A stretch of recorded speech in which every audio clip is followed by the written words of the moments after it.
បាទសួស្តីបងប្អូនថ្ងៃនេះខ្ញុំមានឈុតម៉ាស៊ីនមួយឈុតចង់បង្ហាញជូនបងប្អូនមករៀបឲ្យបងប្រុស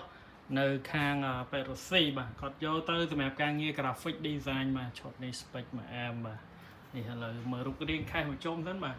នេះទាំងហាល ARGB មួយឈុតបាទទាំងកន្លែងនេះអីទៀតអាមសរុប9គ្រាប់ទាំងហាលអូខេនេះស្អាតមែនតើមកជុំសិនបាទមុននឹងបង្ហាញ spec ជូនបងប្អូនបាទ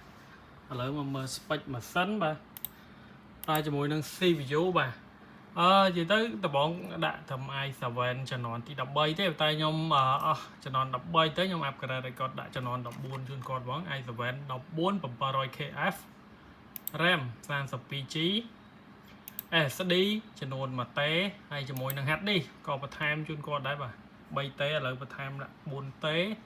ហើយជាមួយនឹង VGA ដាច់ RTX 47បាទ 12G បាទមែនតើមកឈុតនេះបាទហើយជាមួយ liquid cooler បាទសេរីទាំងហាល3ហើយជាមួយនឹង power supply សេរីល្អ750 W សេរីគ្រប់វ៉ាត់80 plus បាទខ្សែខ្មៅល្អមែនតើ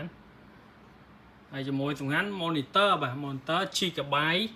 180 Hz បាទនេះបាទហើយជូនបងប្អូន180 Hz បាទគឺបង្ហាញរូបភាពឲ្យច្បាស់ហើយ smooth ល្អមែនតើបាទ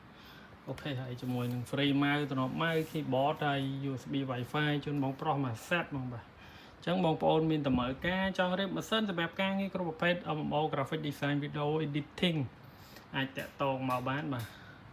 តាម Nimol Computer លេខ Telegram 093 90 90 55បាទអូខេអរគុណ